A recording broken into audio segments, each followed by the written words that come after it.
Hi, my name's Sophie. And I'm Cecilia. This is GMOs. GMO stands for genetically modified organism. A GMO is an organism that is modified through gene transmission in order to achieve some desirable trait, such as drought resistance or higher yields.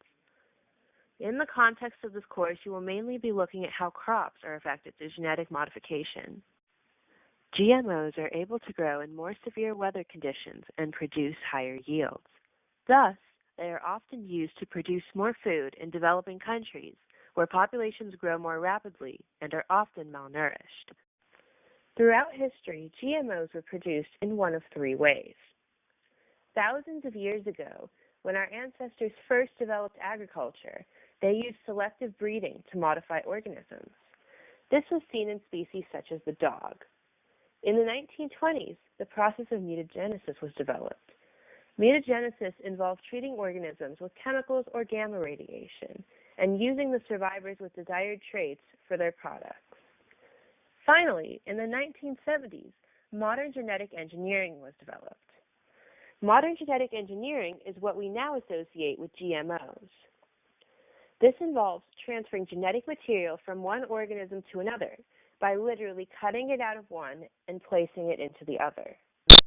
In 1992, the Food and Drug Administration claimed they had no information showing that genetically modified foods were substantially different from conventionally grown foods.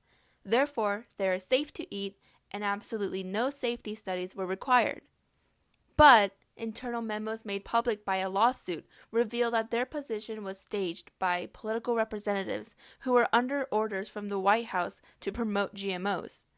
In addition, the FDA official in charge of creating this policy was Michael Taylor, the former attorney for the largest biotech company, and later their vice president. In reality, FDA scientists had repeatedly warned that GM foods can create unpredictable, hard-to-detect side effects, including allergies, toxins, new diseases, and nutritional problems. They urged long-term safety studies, but were ignored. Today, the same biotech companies who have been found guilty of hiding toxic effects of their chemical products are in charge of determining whether their genetically modified foods are safe.